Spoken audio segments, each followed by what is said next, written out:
ओम नमः शिवाय। हर हर महादेव। आप सभी को सोम प्रदोष व्रत की हार्दिक शुभकामनाएं।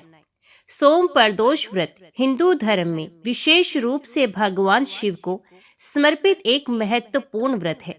ये व्रत प्रदोष काल यानी कि संध्या समय में किया जाता है और जब यह व्रत सोमवार के दिन पड़ता है तो इसे सोम प्रदोष व्रत कहा जाता है। सोमवार शिव जी का प्रिय दिन माना जाता है, इसलिए इस दिन किए गए प्रदोष व्रत का महत्व और भी बढ़ जाता है। इस व्रत को रखने से भगवान शिव की विशेष कृपा मिलती है और सभी इच्छाएं पूर्ण होती हैं। जो दंपति संतान सुख की इच्छा रखते हैं उनके लिए यह व्रत अत्यंत लाभकारी माना जाता है। इस व्रत को करने से धन संबंधी समस्याएं समाप्त होती हैं और आर्थिक समृद्धि प्राप्त होती है। यदि किसी व्यक्ति की कुंडली में ग्रह दोष या पितृ दोष हो तो सोम प्रदोष व्रत से राहत मिलती है। इस व्रत को करने से मन शांत रहता है और जीवन में खुशहाली आती है। शिव पूजन और व्रत के प्रभाव से सभी प्रकार के शारीरिक और मानसिक रोग दूर हो जाते हैं। इस व्रत को करने से जन्म जन्मांतर के पापों से मुक्ति मिलती है और व्यक्ति को मोक्ष की प्राप्ति होती है। इस व्रत को करने के लिए प्रातः काल स्नान कर व्रत का संकल्प ले और भगवान शिव का ध्यान करें। इस दिन उपवास रखा जाता है, फलाहार किया जाता है, लेकिन अन्न का सेवन वर्जित होता है। सूर्यास्त से 45 मिनट पहले से लेकर सूर्यास्त के 45 मिनट बाद तक के समय को प्रदोष काल कहा जाता है। इस समय में भगवान शिव का पूजन करना विशेष फलदायी होता है। जल, दूध, दही, शहद, बेलपत्र, गंगा जल आदि से शिवलिंग का अभिषेक करें। ओम नमः शिवाय मंत्र का जाप करें और शिव चालीसा का पाठ करें। पूजा के बाद शिव आरती करें और प्रसाद बांटें। दूसरे दिन प्रातः दान पुण्य करके व्रत का पारण करें। सोम प्रदोष व्रत अत्यंत शुभ और फलदायी माना जाता है। ये व्रत न केवल भगवान शिव की कृपा प्राप्त करने का साधन है, बल्कि इसे करने से सभी प्रकार की समस्याओं से मुक्ति मिलती है।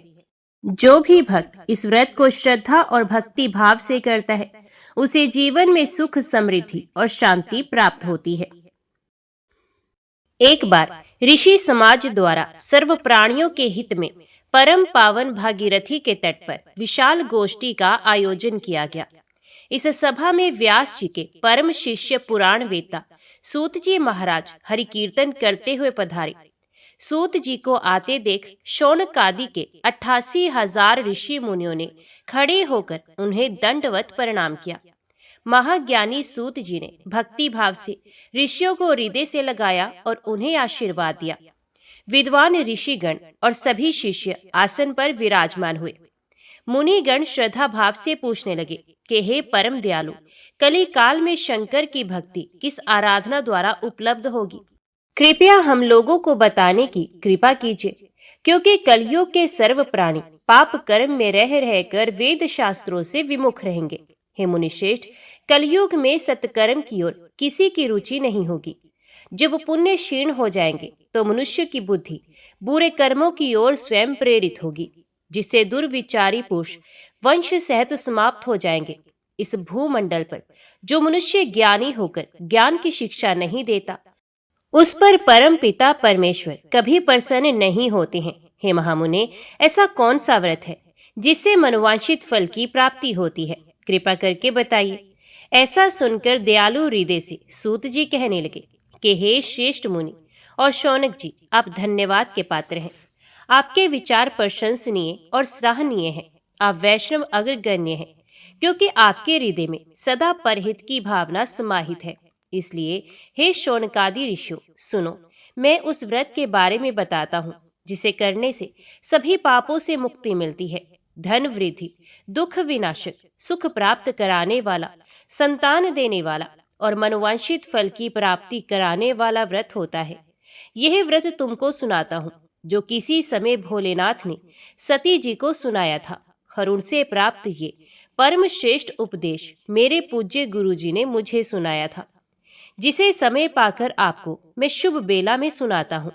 सूत जी कहने लगे कि आयु वृद्धि, स्वास्थ्य लाभ के लिए त्रयोदशी का व्रत करें इस व्रत की विधि इस प्रकार है।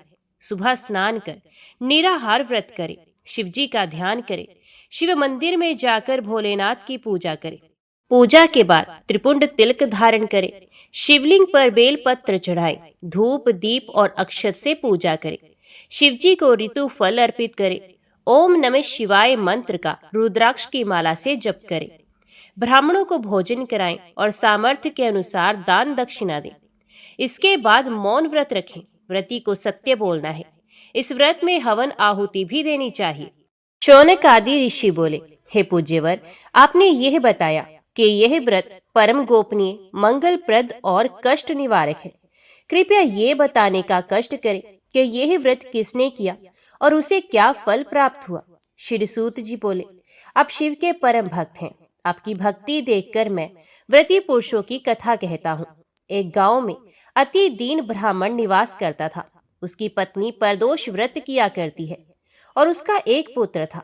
एक बार की बात है कि उसका पुत्र गंगा स्नान करने के लिए गया था। मार्ग में उसे चोरों ने घेर लिया और वे कहने लगे कि हम तुझे मारेंगे, नहीं तो तू अपने पिता का गुप्त धन बतला दे। बालक दीन भाव से कहने लगा कि हम अत्यंत दुखी दीन हैं, हमारे पास धन कहाँ है।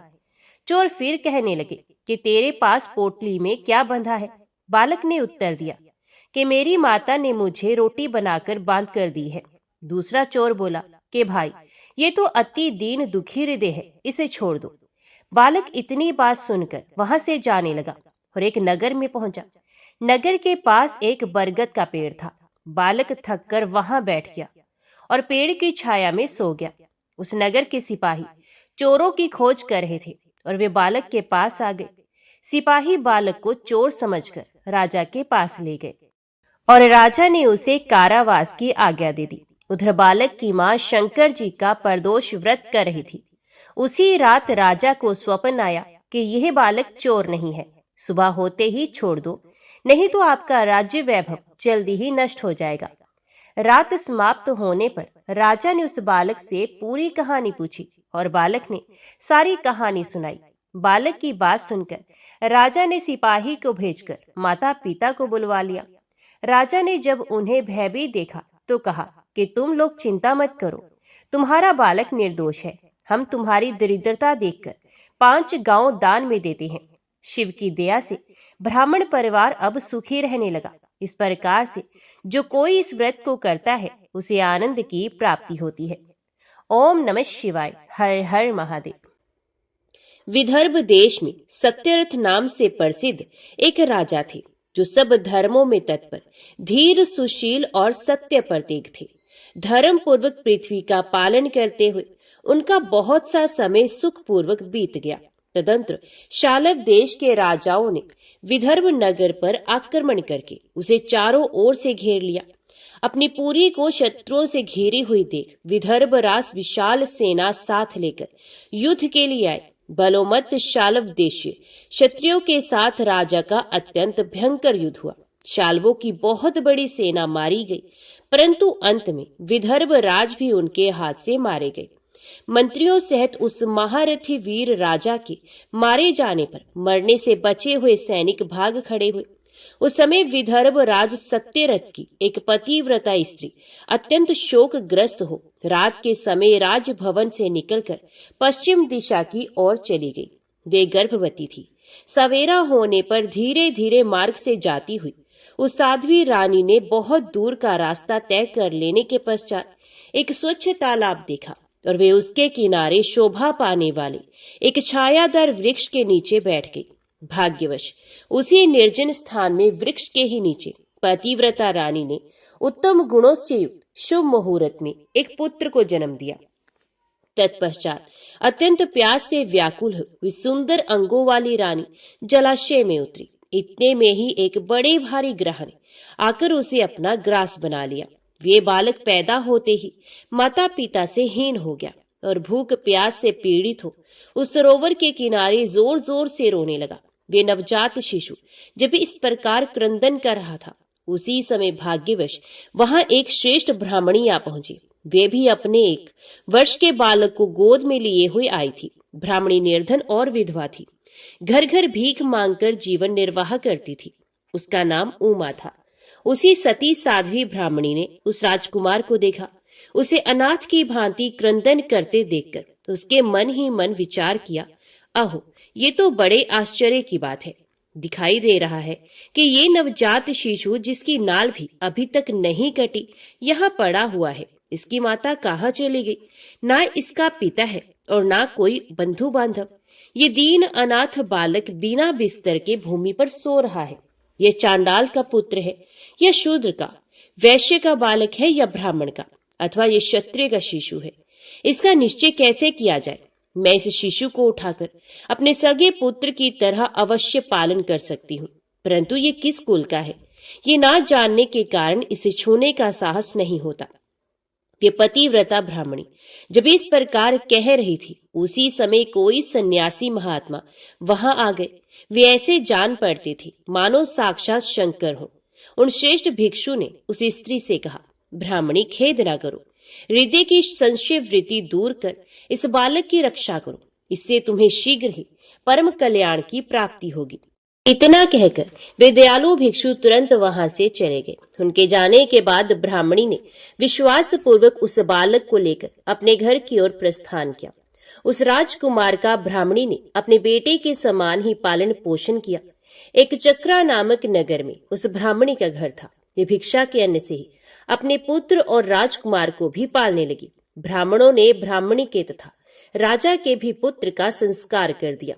वे दोनों सर्वत्र सम्मानित होकर दिन दिन बढ़ने लगे। समय आने पर उनका उपनयन संस्कार हुआ। अब वे दोनों बालक एक साथ रहकर नियमों का पालन करने लगे। दोनों माता के साथ प्रतिदिन भिक्षा के लिए जाते थे।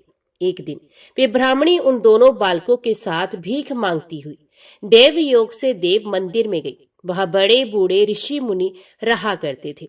उन दोनों बालकों को देखकर परम बुद्धिमान शांडिल्य नामक मुनि ने कहा, अहो, देव का बल बड़ा विचित्र है। कर्मों का उल्लंघन करना किसी भी जीव के लिए अत्यंत कठिन है। देखो ना, ये बालक दूसरी माता की शरण लेकर भिक्षा से जीवन निर्वाह करता है। इस ब्राह्मणी को ही श्रेष्ठ माता के रूप में पाकर ब्राह्मण बालक के साथ ब्राह्मण भाव को प्राप्त हो गया है।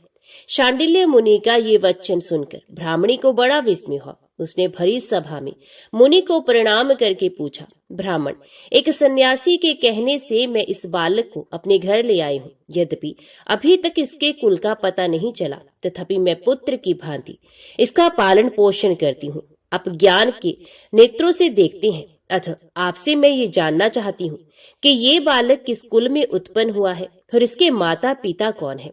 तो मुनि कहने लगे, ये विदर्भ देश के राजा का पुत्र है। इतना कहकर मुनि ने उस बालक के पिता के युद्ध में मारे जाने तथा उसकी माता के ग्रह द्वारा ग्रस्त होने का सब समाचार पूर्ण रूप से बता दिया। ये सुनकर ब्राह्मणी को और भी आश्चर्य हुआ। तो उसने फिर प्रश्न किया, महामुनि, वे राजा संपूर्ण भोगों को छोड़कर युद्ध में क्यों मरे और इस बालक को दरिद्रता कैसे प्राप्त हुई? अब दरिद्रता को पूर्णतः नष्ट करके ये पुनः राज्य कैसे प्राप्त करेगा? मेरा ये पुत्र भी भिक्षा से ही जीवन निर्वाह करता है, तो इसकी दरिद्रता के निवारण का भी क्या कोई उपाय है? ये बताने की कृपा करें। शांडिल्य मुनि ने कहा, इस राजकुमार के पिता विदर्भ राज पूर्व जन्म में पांडे देश के श्रेष्ठ राजा थे। ये सब धर्मों के ज्ञाता थे और संपूर्ण पृथ्वी का धर्म पूर्वक पालन करते थे। एक दिन प्रदोष काल में राजा भगवान शंकर का पूजन कर रहे थे और बड़ी भक्ति से त्रिलोकीनाथ महादेव जी की आराधना में संलग्न थे। उसी समय नगर में सब और बड़ा भारी कोलाहल मचा। उस उत्कट शब्द को सुनकर राजा ने बीच में ही भगवान शंकर की पूजा छोड़ दी और नगर में शोभ फैलने की आशंका से राजभवन से बाहर निकल गए। इसी समय राजा का महाबली मंत्री शत्रु को पकड़कर उनके समीप ले आया। वे शत्रु पांड्य राज का ही सामंत था। उसे देखकर राजा ने क्रोध पूर्वक उसका मस्तक कटवा दिया। शिव पूजा छोड़कर नियम को समाप्त किए बिना ही राजा ने रात में भोजन भी कर लिया। इसी प्रकार राजकुमार भी प्रदोष काल में शिवजी की पूजा किए बिना ही भोजन करके सो गया। वही राजा दूसरे जन्म में विदर्भ राजा हुआ। शिवजी की पूजा में विघ्न होने के कारण शत्रु ने उसके सुख भोग के बीच में ही मार डाला। पूर्व जन्म में जो उसका पुत्र था वही इस जन्म में भी हुआ है। शिवजी की पूजा का उल्लंघन करने के कारण ये दरिद्रता को प्राप्त हुआ है। इसकी माता ने पूर्व जन्म में छल से अपनी सोत को मार डाला था। उस महान पाप के कारण ही वह इस जन्म में ग्रह के द्वारा मारी गई। मैं सत्य कहता हूँ, परलोक में हित की बात कहता हूँ, शास्त्रों का सार एवं उपनिषदों का हृदय कहता हूँ। इस भयंकर आसार संसार को प्राप्त हुए जीव के लिए ईश्वर के चरणार विंदों की सेवा ही सार वस्तु है। जो परदोष काल में अन्यचित होकर परमेश्वर के चरणारविंदों की पूजा करते हैं, वे इसी संसार में सदा बढ़ने वाले धन धान्य, स्त्री पुत्र, सौभाग्य और संपत्ति के द्वारा सबसे बढ़कर होते हैं। ब्राह्मणी, ये तुम्हारा पुत्र पूर्व जन्म में उत्तम ब्राह्मण था। इसने सारी आयु केवल दान लेने में बिताई है, यज्ञ आदि सत्कर्म नहीं किए हैं, इसलिए ये दरिद्रता को प्राप्त हुआ है। उस दोष का निवारण करने के लिए अब ये भगवान शंकर की शरण में जाए। मुनि के इस प्रकार कहने पर साध्वी ब्राह्मणी ने उन्हें प्रणाम करके शिव पूजन की विधि का क्रम पूछा। शांडिल्य मुनि ने कहा, दोनों पक्षों की त्रयोदशी को मनुष्य जब निराहार रहे तब सूर्यास्त से 3 घड़ी पहले स्नान करे, फिर श्वेत वस्त्र धारण करके धीर पुरुष संध्या और जप आदि नित्य कर्म की विधि पूरी करके मौन हो शास्त्र विधि का पालन करते हुए भगवान शिव की पूजा आरंभ करे। भगवत विग्रह के आगे की भूमि को नए निकाले हुए शुद्ध जल से भली भांति लीप पोत कर सुंदर मंडल बनाए। धोत वस्त्र आदि के द्वारा उस मंडल को सब ओर से घेर दे। ऊपर से चंदोवा आदि लगाकर फल फूल और नवीन अंकुरों से उसको सजा दे। मंडल के मध्य की भूमि में 5 रंगों से विचित्र कमल अंकित करके उसी पर सुस्थिर एवं उत्तम आसन बिछाकर बैठ जाए और हृदय में भक्ति भाव से युक्त हो पूजा की सब सामग्री एकत्रित करे। फिर पवित्र भाव से शास्त्रोक्त मंत्रों द्वारा देवपीठ को आमंत्रित करे। तत्पश्चात आत्म शुद्धि और भूत शुद्धि आदि करके 3 प्राणायाम करे। उसके बाद बिंदुयुक्त बीज अक्षरों के द्वारा विधि पूर्वक मात्र का न्यास करे। तदंतर परा देवता का ध्यान करके मात्र का न्यास की विधि पूरी करे। फिर परम शिव का ध्यान करके पीठ के वाम भाग में गुरु को प्रणाम करे। दक्षिण भाग में गणेश जी को मस्तक झुकाए। दोनों अंशों और जांघों में धर्म आदि का न्यास करे। नाभि तथा पार्श्व भागों में अधर्म आदि का न्यास करे। तत्पश्चात हृदय में अनंत आदि का न्यास करके देवपीठ पर मंत्र का न्यास करे। आधार शक्ति से लेकर ज्ञानमक तक क्रमश न्यास करके हृदय में एक कमल की भाली भांति भावना करे। वे कमल 9 शक्तियों से युक्त एवं परम सुंदर हो। उसी कमल की कर्णिका में कोटि कोटि चंद्रमाओं के समान प्रकाशमान उमापति भगवान शिव का ध्यान करे।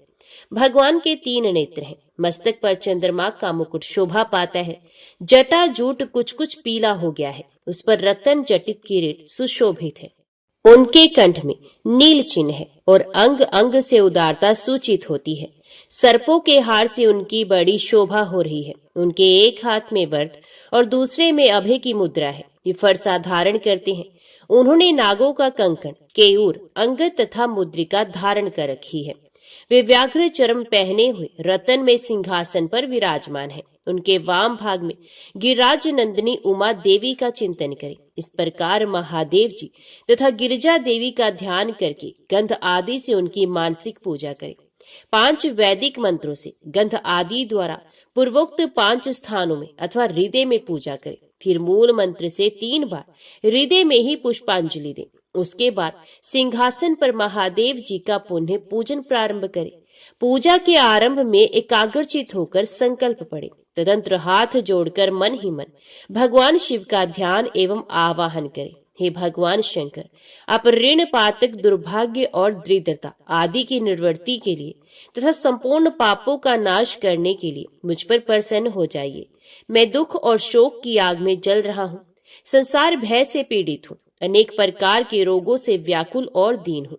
वृषवाहन, मेरी रक्षा कीजिए। देव देवेश्वर, सबको निर्भय कर देने वाले महादेव जी, आप यहाँ पधारिए और मेरी की हुई इस पूजा को पार्वती देवी जी के साथ ग्रहण कीजिए। इस प्रकार संकल्प और आवाहन करके पूजा आरंभ करनी चाहिए। तत्पश्चात मनुष्य एकाग्रचित हो रुद्र सूक्त का पाठ करते हुए वहां स्थापित किए हुए शंख के जल से और पंच अमृत से महादेव जी का अभिषेक करके भांति भांति के मंत्रों से आसन आदि उपचारों को समर्पित करे। भावना द्वारा दिव्य वस्त्रों से विभूषित स्वर्ण सिंहासन की कल्पना करे और उसी पर भगवान को विराजमान करके अष्टगुण युक्त अर्घ्य और पादम निवेदन करे। फिर शुद्ध जल से आचमन कराकर मधु पर्क दे। उसके बाद पुण्य आचमन के लिए जल देकर मंत्रोच्चारण पूर्वक स्नान कराए। फिर यज्ञोपवीत वस्त्र और आभूषण अर्पण करे। परम पवित्र अष्टांग युक्त चंदन चढ़ावे। बिल्व मदार लाल कमल धतूर कनेर सनई का फूल चमेली कुशा अपामार्ग तुलसी जोही चंपा भटकटैया और करवीर के फूलों से जितने मिल जाए उन सबको शिव उपासक भगवान शिव पर चढ़ाए। इनके अतिरिक्त भी नाना प्रकार के सुगंधित पुष्प निवेदन करें। तत्पश्चात लाल चंदन से उत्पन्न धूप और निर्मल दीप समर्पित करें। उसके बाद हाथ धोकर घी नमकीन और साग मिठाई पुआ शक्कर तथा गुड़ के बने हुए पदार्थ एवं खीर का नैवेद्य भोग लगाए। मधु दही और जल भी अर्पण करे। उस खीर का ही मंत्र द्वारा प्रज्वलित की हुई अग्नि में हवन करे। ये होम शास्त्रोक्त विधि से आचार्य के कथन अनुसार संपन्न करना चाहिए। भगवान शंकर को नैवेद्य देकर मुख शुद्धि के लिए उत्तम तांबूल अर्पण करें। धूप आरती सुंदर शस्त्र उत्तम दर्पण को वैदिक तांत्रिक मंत्रों द्वारा विधि पूर्वक समर्पित करें। यदि ये सब करने की अपने में शक्ति ना हो, अधिक धन का अभाव हो, तो अपने पास जितना धन हो उसी के अनुसार भगवान की पूजा करें। गौरीपति भगवान शंकर भक्ति पूर्व भेंट किए हुए पुष्प मात्र से भी संतुष्ट हो जाते हैं। तदंतर स्तोत्रों द्वारा स्तुति करके भगवान को साष्टांग प्रणाम करें। फिर परिक्रमा करके पूजा समर्पित करने के पश्चात विधि पूर्वक श्री गिरजापति की प्रार्थना करें और कहें, हे देव, हे जगन्नाथ, आपकी जय हो। सनातन शंकर आपकी जय हो। संपूर्ण देवताओं के अधीश्वर आपकी जय हो। सर्वदेव पूजित आपकी जय हो। सर्वगुणातीत आपकी जय हो। सबको वर देने वाले प्रभु आपकी जय हो। नित्य आधार रहित अविनाशी विशंभर आपकी जय हो। जय हो। संपूर्ण विश्व के लिए एकमात्र जानने योग्य महेश्वर आपकी जय हो। नागराज वासुकी को आभूषण के रूप में धारण करने वाले प्रभु आपकी जय हो। गौरीपति आपकी जय हो। चंद्रशेखर शंभु आपकी जय हो। कोटि सूर्य के समान तेजस्वी शिव आपकी जय हो। अनंत गुणों के आश्रय आपकी जय हो। भयंकर नेत्रों वाले रुद्र आपकी जय हो। अचिंत्य निरंजन आपकी जय हो। नाथ दया सिंधु आपकी जय हो। भक्तों की पीड़ा का नाश करने वाले प्रभु आपकी जय हो। दुस्तर संसार सागर से पार उतारने वाले परमेश्वर आपकी जय हो। महादेव, मैं संसार के दुखों से पीड़ित एवं खिन्न हूँ, मुझ पर प्रसन्न हो। परमेश्वर, समस्त पापों के भय का अपहरण करके मेरी रक्षा कीजिए। मैं महान दारिद्र्य के समुद्र में डूबा हुआ हूँ। बड़े बड़े पापों ने मुझे आक्रांत कर लिया है। मैं महान शोक से नष्ट और बड़े बड़े रोगों से व्याकुल हूँ। सब ओर से तृण के भार से लदा हुआ हूँ। पाप कर्मों की आग में जल रहा हूँ और ग्रहों से पीड़ित हो रहा हूँ। शंकर, मुझ पर प्रसन्न हो जाइए। निर्धन मनुष्य इस प्रकार पूजा के अंत में भगवान गिरजापति की प्रार्थना करे। धनाढ्य अथवा राजा का इस प्रकार भगवान शंकर की प्रार्थना करनी चाहिए। हे शंकर जी, आपके प्रसाद से मेरे सदा आनंद रहे। मेरे राज्य में लुटेरे न रहे। सब लोग निरापद होकर रहें। पृथ्वी पर अकाल महामारी आदि के संताप शांत हो जाए। सबकी खेती धन धान्य से समृद्ध हो। संपूर्ण दिशाओं में सुख का साम्राज्य छा जाए। इस प्रकार प्रदोष व्रत के दिन गिरजापति भगवान शंकर की आराधना करे। ब्राह्मणों को भोजन कराए और उन्हें दक्षिणा देकर संतुष्ट करे। इस प्रकार मैंने सब पापों का नाश, सब प्रकार की दरिद्रता का निवारण तथा समस्त मनोवांछित वस्तुओं का दान करने वाली शिव पूजा का वर्णन किया। ये शिव की पूजा शिव जी के द्रव्य का हरण करने के पाप को छोड़कर शेष सभी महापातकों और उपपातकों के महान समुदाय का नाश करती है। यदि ये दोनों बालक इसी प्रकार भगवान शंकर का पूजन प्रत्येक प्रदोष के दिन करते रहे तो वर्ष भर के भीतर ही इन्हें उत्तम सिद्धि की प्राप्ति होगी। शांडिल्य मुनि का वचन सुनकर उस ब्राह्मणी ने दोनों बालकों के साथ मुनि के चरणों में प्रणाम किया और इस प्रकार कहा, भगवान, आज मैं आपके दर्शन मात्र से कृतार्थ हो गई। ये दोनों बालक आज से आपकी शरण में है। ब्राह्मण, ये मेरा पुत्र है और इसका नाम शुचिव्रत है, और ये राजकुमार है जिसका नाम मैंने धर्मगुप्त रख दिया है। ये दोनों बालक और मैं सभी आपके चरणों के दास हैं। इस घोर दारिद्र्य सागर में घिरे हुए हम सबका आप ही उद्धार कीजिए।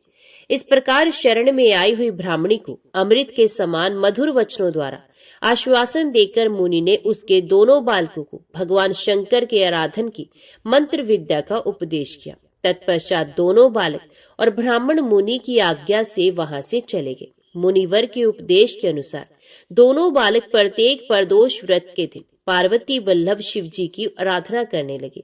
इस प्रकार शिव पूजा करते हुए द्विज कुमार और राजकुमार के 4 महीने सुखपूर्वक बीत गए। एक दिन द्विज कुमार राजकुमार को साथ लिए बिना ही नदी के तट पर स्नान करने के लिए चले गया और वहां मौज से देर तक इधर उधर घूमता रहा। वह झरने के जल से आघात से खाई की भूमि कट जाने से उसमें गड़ा हुआ एक बड़ा भारी खजाने का कलश चमक रहा था, जिस पर ब्राह्मण कुमार की दृष्टि पड़ी। उसे देखकर वे सहसा हर्ष और कौतूहल में भरकर उसके समीप गया और उसे देवता के प्रसाद से प्राप्त हुआ मानकर सर पर लेकर घर को चल दिया तथा घर के भीतर उस घड़े को रखकर माता से कहा, माँ, ये भगवान शंकर का प्रसाद तो देखो। उन्होंने दया करके घड़े के रूप में ये खजाना दिखला दिया।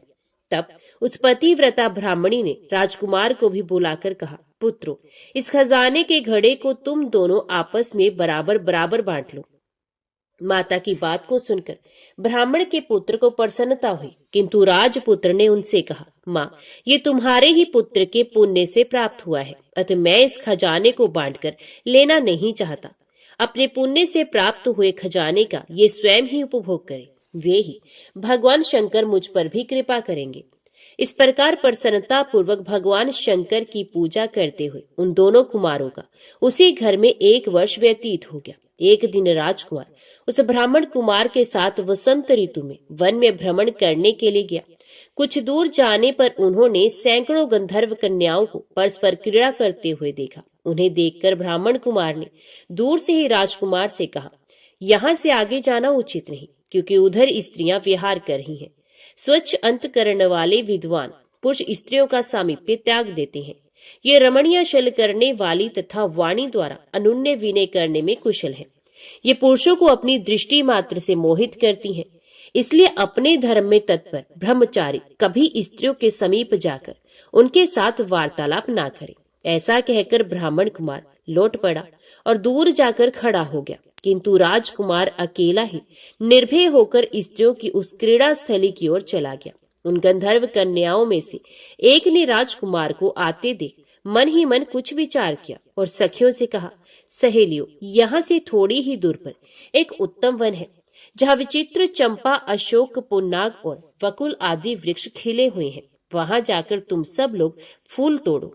तब तक मैं यहाँ बैठी हूँ। तुम फूलों का संग्रह करके पुनः यहाँ आ जाना। उसके इस प्रकार आदेश देने पर सखियां वन के भीतर चली गई और वे गंधर्व कन्या राजकुमार पर दृष्टि लगाए वहीं खड़ी रही। उसे देखकर राजकुमार कामदेव के बाणों से पीड़ित हो गया। गंधर्व कन्या ने अपने पास आए हुए राजकुमार को बैठने के लिए कोमल पल्लवों का आसन दिया और पूछा, कमल नयन, तुम कौन हो? किस देश से यहाँ आए हो और किसके पुत्र हो? इस प्रकार पूछने पर राजकुमार ने अपना पूरा परिचय बताया। मैं विदर्भ राज का पुत्र हूँ। मेरे माता पिता बचपन में ही मर गए हैं। शत्रुओं ने मेरे राज्य पर अधिकार जमा लिया है और मैं दूसरे के राज्य में गुजारा करता हूँ। ये सारी बातें बताकर राजकुमार ने उस गंधर्व कन्या से पूछा, सुंदरी, तुम कौन हो? यहाँ तुम्हारा क्या कार्य है और तुम किसकी पुत्री हो? उनके इस प्रकार पूछने पर कन्या ने कहा, महाराज कुमार, एक द्रविक नामक गंधर्व है जो समस्त गंधर्व कुल के अगुआ माने जाते हैं। मैं उन्हीं की पुत्री हूँ और मेरा नाम अंशुमति है। सब सखियों को छोड़कर मैं यहाँ अकेली हूँ। मैं तुम्हारी अभिलाषा जानती हूँ। तुम्हारा मन मुझ में आसक्त हो गया है। इसी प्रकार देव ने मेरे मन में भी तुम्हारे लिए उत्कंठा भर दी है। अब हम दोनों का स्नेह कभी भंग नहीं होना चाहिए। ऐसा कहकर गंधर्व कुमारी ने शीघ्र ही अपने गले से मोती का हार निकालकर प्रेम पूर्वक राजकुमार को भेंट किया। उस अद्भुत हार को देखकर राजकुमार ने पूछा, भीरू, मैं एक बात कहता हूँ, मैं राज्यहीन और निर्धन हूँ, तुम मेरी प्रिया कैसे होना चाहती हो?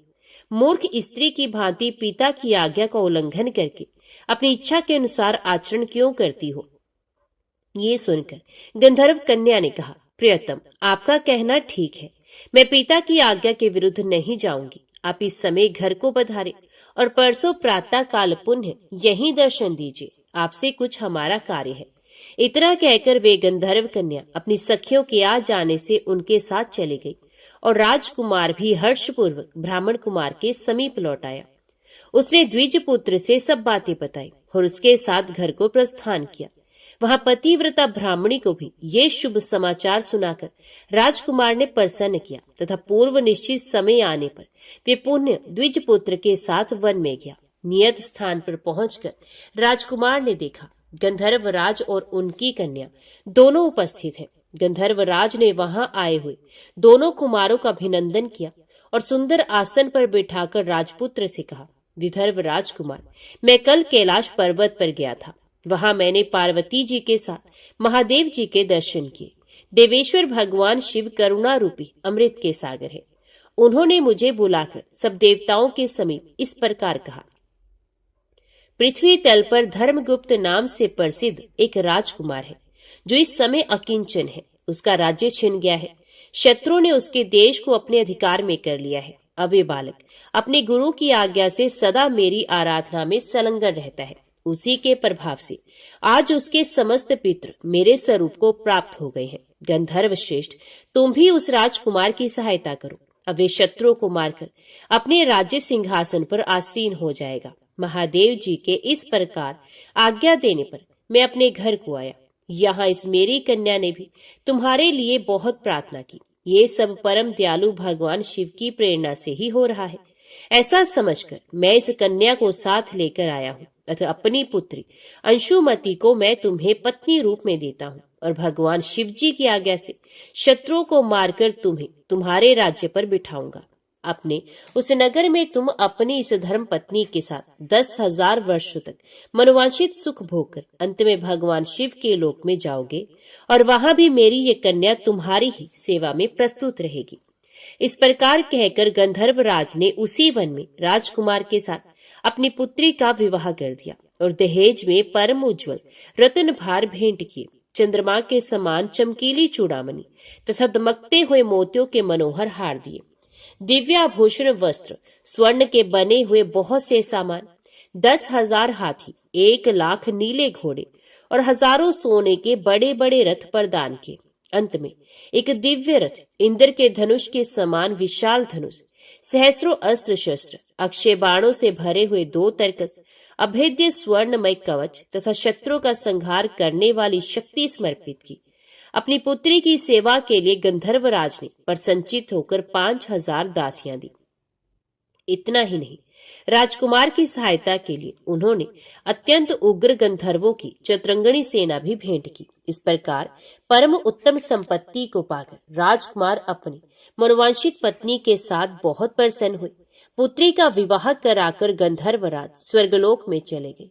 धर्मगुप्त विवाह के अनंतर गंधर्वों की सेना के साथ अपने नगर को गए और वहां उन्होंने शत्रु सेना का संहार करके राजधानी में प्रवेश किया। तत्पश्चात श्रेष्ठ ब्राह्मणों और मंत्रियों ने मिलकर राजकुमार का अभिषेक किया और वे रत्न में सिंहासन पर आरूढ़ होकर अकंटक राज्य का उपभोग करने लगे। जिस ब्राह्मण पत्नी ने उनका अपने पुत्र की भांति पालन किया था, वही उनकी माता हुई। वे द्विज कुमार ही भाई हुआ तथा गंधर्व राजकुमारी अंशुमति महारानी के पद पर प्रतिष्ठित हुई। भगवान शंकर की आराधना करके धर्मगुप्त विदर्भ देश के राजा हो गए। इसी प्रकार दूसरे लोग भी प्रदोष व्रत के दिन गिरजापति की आराधना करके मनोवांछित कामनाओं को प्राप्त कर लेते हैं और देहावसान होने पर परम गति को प्राप्त होते हैं। सूत जी कहते हैं, जो प्रदोष व्रत के परम अद्भुत पुण्य में महात्म्य को उस व्रत के दिन शिव पूजन के पश्चात एकाग्रचित होकर सुनता अथवा पढ़ता है, उसे 100 जन्मों तक कभी दरिद्रता नहीं होती और अंत में वे ज्ञान के ऐश्वर्य से युक्त हो भगवान शंकर के परम धाम को प्राप्त होता है। ओम नमः शिवाय। हर हर महादेव। अभी सुनिए सोमवार व्रत कथा। किसी नगर में एक धनी व्यापारी रहता था। दूर दूर तक उसका व्यापार फैला हुआ था। नगर के सभी लोग उस व्यापारी का सम्मान करते थे। इतना सब कुछ संपन्न होने के बाद भी वे व्यापारी बहुत दुखी था, क्योंकि उसका कोई पुत्र नहीं था, जिस कारण अपने मृत्यु के पश्चात व्यापार के उत्तराधिकारी की चिंता उसे हमेशा सताती रहती थी। पुत्र प्राप्ति की इच्छा से व्यापारी प्रत्येक सोमवार भगवान शिव की व्रत पूजा किया करता था और शाम के समय शिव मंदिर में जाकर शिव जी के सामने घी का दीपक जलाया करता था। उसकी भक्ति देखकर माता पार्वती प्रसन्न हो गई और भगवान शिव से उस व्यापारी की मनोकामना पूर्ण करने का निवेदन किया। भगवान शिव बोले, इस संसार में सबको उसके कर्म के अनुसार फल की प्राप्ति होती है। जो प्राणी जैसा कर्म करते हैं उन्हें वैसा ही फल प्राप्त होता है। शिवजी द्वारा समझाने के बावजूद माता पार्वती नहीं मानी और उस व्यापारी की मनोकामना पूर्ति हेतु वे शिवजी से बार बार अनुरोध करती रही। अंततः माता के आग्रह को देखकर भगवान भोलेनाथ को उस व्यापारी को पुत्र प्राप्ति का वरदान देना ही पड़ा। वरदान देने के पश्चात भोलेनाथ माता पार्वती से बोले, आपके आग्रह करने पर मैंने पुत्र प्राप्ति का वरदान तो दे दिया, परंतु इसका पुत्र केवल 16 वर्ष से अधिक समय तक जीवित नहीं रहेगा। उसी रात भगवान शिव उस व्यापारी के स्वप्न में आए और उसे पुत्र प्राप्ति का वरदान दिया और उसके पुत्र के 16 वर्ष तक जीवित रहने की भी बात बताई। भगवान के वरदान से व्यापारी को खुशी तो हुई, लेकिन पुत्र की अल्प आयु की चिंता ने उस खुशी को नष्ट कर दिया। व्यापारी पहले की तरह सोमवार के दिन भगवान शिव का विधिवत व्रत करता रहा। कुछ महीनों के बाद उसके घर एक अति सुंदर बालक ने जन्म लिया और घर में खुशियां ही खुशियां भर गई।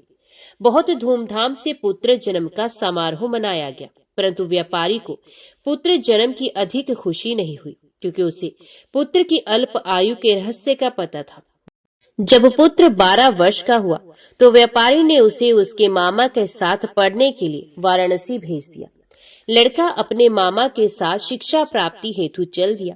रास्ते में जहां भी मामा भांजे विश्राम हेतु रुकते, वहीं यज्ञ करते और ब्राह्मणों को भोजन कराते। लंबी यात्रा के बाद मामा भांजे एक नगर में पहुंचे। उस दिन नगर के राजा की कन्या का विवाह था, जिस कारण पूरे नगर को सजाया गया था।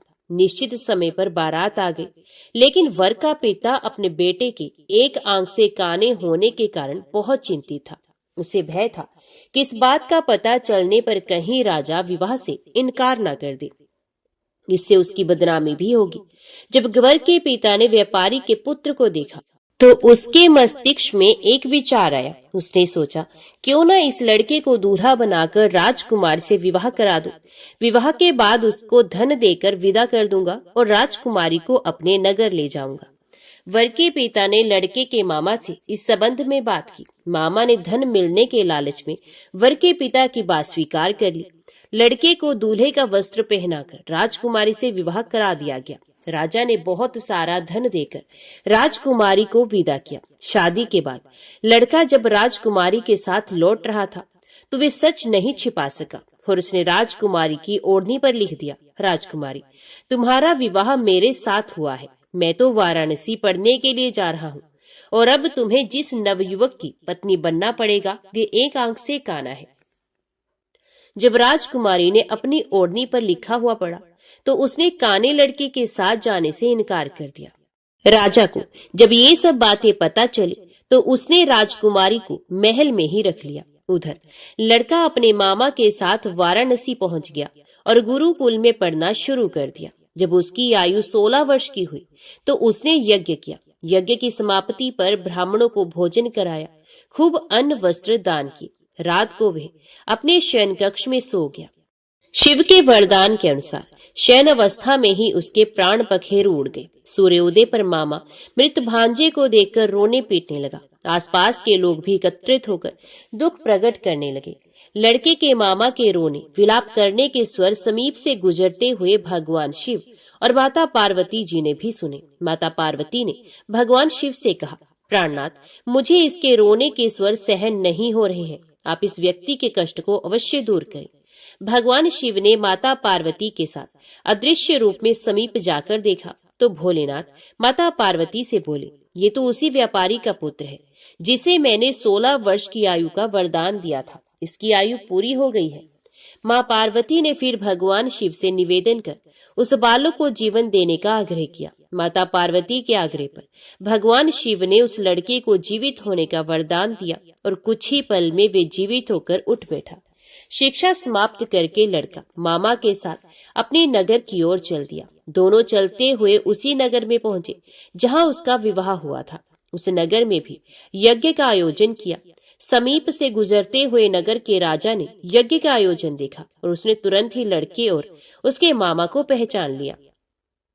यज्ञ के समाप्त होने पर राजा मामा और लड़के को महल में ले गया और कुछ दिन उन्हें महल में रखकर बहुत सा धन वस्त्र आदि देकर राजकुमारी के साथ विदा कर दिया। इधर भूखे प्यासे रहकर व्यापारी और उसकी पत्नी बेटे की प्रतीक्षा कर रहे थे। उन्होंने प्रतिज्ञा कर रखी थी कि यदि उन्हें अपने बेटे की मृत्यु का समाचार मिला तो दोनों अपने प्राण त्याग देंगे। परंतु जैसे ही उसने बेटे के जीवित वापस लौटने का समाचार सुना तो वे बहुत प्रसन्न हुआ। वे अपनी पत्नी और मित्रों के साथ नगर के द्वार पर पहुंचा। अपने बेटे के विवाह का समाचार सुनकर पुत्र वधू राजकुमारी को देखकर उसकी खुशी का ठिकाना न रहा। उसी रात भगवान शिव ने व्यापारी के स्वप्न में आकर कहा, हे श्रेष्ठी, मैंने तेरे सोमवार के व्रत करने और व्रत कथा सुनने से प्रसन्न होकर तेरे पुत्र को लंबी आयु प्रदान की है। पुत्र की लंबी आयु जानकर व्यापारी बहुत प्रसन्न हुआ। शिव भक्त होने तथा सोमवार का व्रत करने से व्यापारी की सभी मनोकामनाएं पूर्ण हुई। इसी प्रकार जो भक्त सोमवार का विधिवत व्रत करते हैं और व्रत कथा को सुनते हैं उनकी सभी इच्छाएं पूरी होती हैं। ओम नमः शिवाय। हर हर महादेव। अभी सुनते हैं भगवान भोलेनाथ की आरती। जय शिव ओंकारा, प्रभु जय शिव ओंकारा, ब्रह्मा विष्णु सदा शिव अर्धांगी धारा। ओम जय शिव ओंकारा। एकानन चतुरानन पंचानन राजे, हंसासन गरुड़ासन वृषवाहन साजे।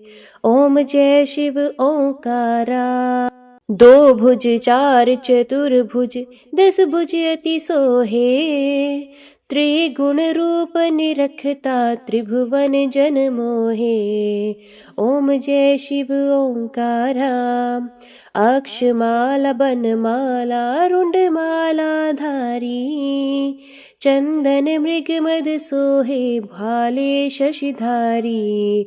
ओम जय शिव ओंकारा। श्वेतांबर पीतांबर बाघांबर हंगे, सनकादिक गरुणादिक भूतादिक संगे। ओम जय शिव ओंकारा। कर के मध्य कमंडलू चक्र त्रिशूल धरता, जग करता जग भरता जग संहार करता। ओम जय शिव ओंकारा।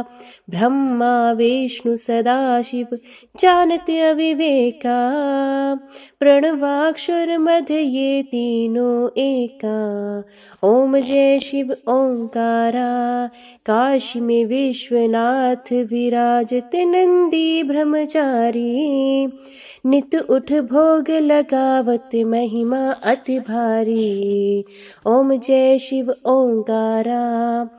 त्रिगुण शिव जी की आरती जो कोई नर गावे, कहत शिवानंद स्वामी मनवांचित फल पावे। ओम जय शिव ओंकारा। ओम जय शिव ओंकारा। स्वामी हरि शिव ओंकारा। ब्रह्मा विष्णु सदा शिव अर्धांगी धारा। ओम जय शिव ओंकारा। ओम नमः शिवाय। हर हर महादेव। आज की वीडियो में इतना ही। उम्मीद करती हूँ वीडियो आपको पसंद आई होगी। वीडियो पसंद आई हो तो वीडियो को लाइक और चैनल को सब्सक्राइब जरूर कीजिएगा। ओम नमः शिवाय लिखकर कमेंट बॉक्स में अपनी हाजिरी और अपने सुझाव देना ना भूलेगा। तो मिलते हैं अगली कथा अगली वीडियो के साथ। तब तक के लिए देखते व सुनते रहिए। जय मां कंजर, जय माता दी।